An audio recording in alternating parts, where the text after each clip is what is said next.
Hello everyone, my name is Thon Srinin and welcome to my video presentation of Chapter 5, Clarifying and Interpreting Expressions and Ideas. Before we start, let me give you some definition of the words clarify, interpret, and later introduce the content of the video. Definition: Clarifies means to make something clear or easier to understand by giving more details or simpler explanations, while interpret means to decide what the intended meaning of something is. The content of the video includes definition of critical thinking, first procedure which to find out what the problem is, and lastly, second procedure to find out who is the audience. Without further ado, let's get into it. Critical thinking. Critical thinking is a skill that thinker use his or her metacognition to evaluate the argument by breaking down components to form a precise judgment. But the process of analysis can be difficult in some argument because in some situations we can't understand the claim of someone made whose meaning are vague, imprecise, or ambiguous. Suppose your sister asking you what the formula of phosphorus pentoxide is. How would you explain? So to answer to your sister inquiry, you might have used Google to search the word and later tell her that it is to be write as P2O5. In correspondence to the process of reasoning, it is indeed need for clarification. Hence, in order to effectively judge a claim, we must first comprehend it. This implies not only being validly clear what reason, conclusions, and assumptions are being presented, but also being reasonably clear what all of this mean. I shall explain two important procedures which will help you how to clarify what the speaker means by what they say.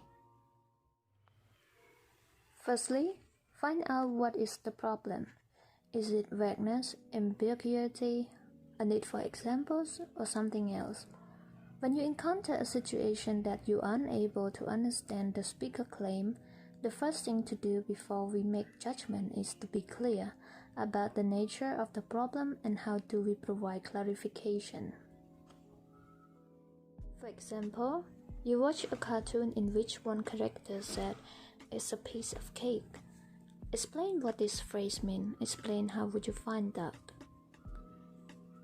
If you do not know what the phrase piece of cake means, how can you find out?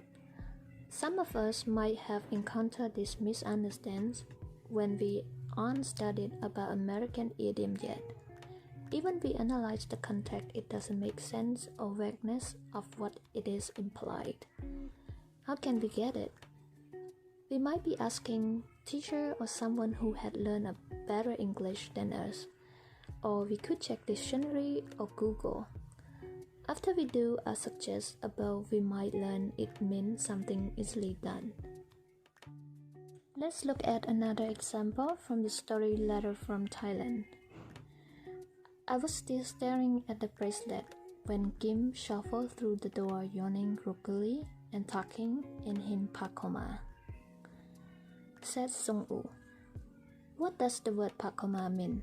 Can you guess what it is?"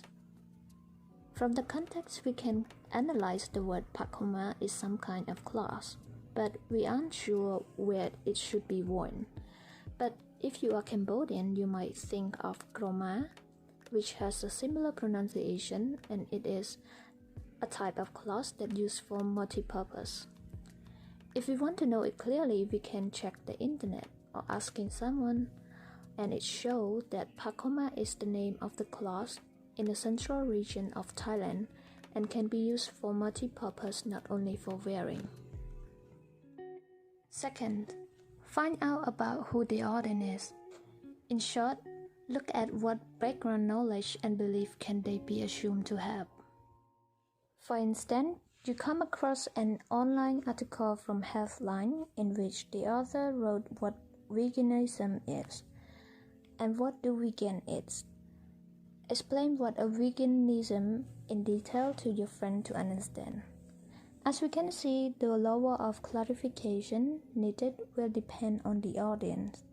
For example, above, if the person who asks what veganism is has no idea what the phrase means, they would guess a lifestyle of individual who is vegan. But if the audience consists of vegans, they would explain veganism is a way of living which seeks to keep out of all forms of exploitation and cruelty to animals for food, clothing, or any other purpose. And their philosophy is to promote the development and use of animal-free alternatives for the benefit of animal, human, and the environment. Another example is from the story Romeo and Juliet. How do character Romeo and Benvolio in the story react to Mercutio's death? From reading the story, we can say that Romeo had a bad reaction to Mercutio's death. He lost all of his sense, he couldn't control his sadness and anger. In response, he killed Tybalt. By his action, we can say that Romeo isn't accepting Mercutio's death. On the other hand, Benvolio was in grief and he didn't let his anger control him to act out of impulse, and he accepted Mercutio's death. That's the end of my video. Thank you very much for your unwavering attention throughout this presentation.